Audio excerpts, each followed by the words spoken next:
So আমি এখন লন্ডনের একটা আনবক্সিং করব, মানে লন্ডনে যাচ্ছি এমন একটা পার্সেল আনবক্সিং করব। সো আপনাদেরকে দেখাই। আমি বুঝি না যে দেশের বাইরের অর্ডারগুলো সবাই স্প্লেডে কেন করে।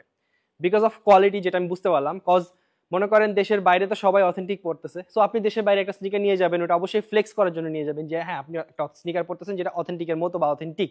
সো এই জন্য সবাই প্রেফার করে একদম টপ কোয়ালিটি, একদম 1:1 গ্রেডটা, যেটা একদম সেম এজ অথেন্টিকের মতো লুক, মানে লুক থেকে শুরু করে কোয়ালিটি থেকে শুরু করে সেম এজ অথেন্টিকটার মতো।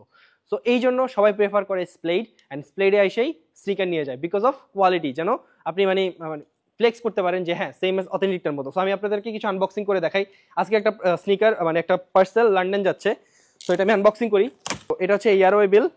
তো আপনারা অর্ডার করলে এয়ারওয়ে বিল পেয়ে যাবেন, এন্ড এটা হচ্ছে কুপন। মানে হচ্ছে আমাদের একটা কিন্তু ক্যাম্পেইন চলতেছে, যেই ক্যাম্পেইনে হচ্ছে আপনি 3টা বাইক উইন হতে পারবেন। পিছনে 2টা বাইক আছে আমার, আর একটা হচ্ছে সিলেটে। এখানে হচ্ছে অ্যাড্রেস সহ, তার নাম্বার সহ, আমি নামটা ঢেকে দিচ্ছি, নাম্বার সহ, এই যে +1। এন্ড এটা কিন্তু বক্স ছাড়া, একটু ক্লোজ আসেন দেখাই। এখানে কিন্তু ফুল বক্স ছাড়া, যেমন বক্স সহ এক ধরনের কস্টিং, বক্স ছাড়া অনেকে চায় যে বক্স সহ আনি প্রিমিয়াম থাকুক, প্রোডাক্টটা সুন্দর থাকুক। সো এই জন্য অনেকে বক্স সহ প্রেফার করে, আবার অনেকে বক্স ছাড়াও প্রেফার করে। সো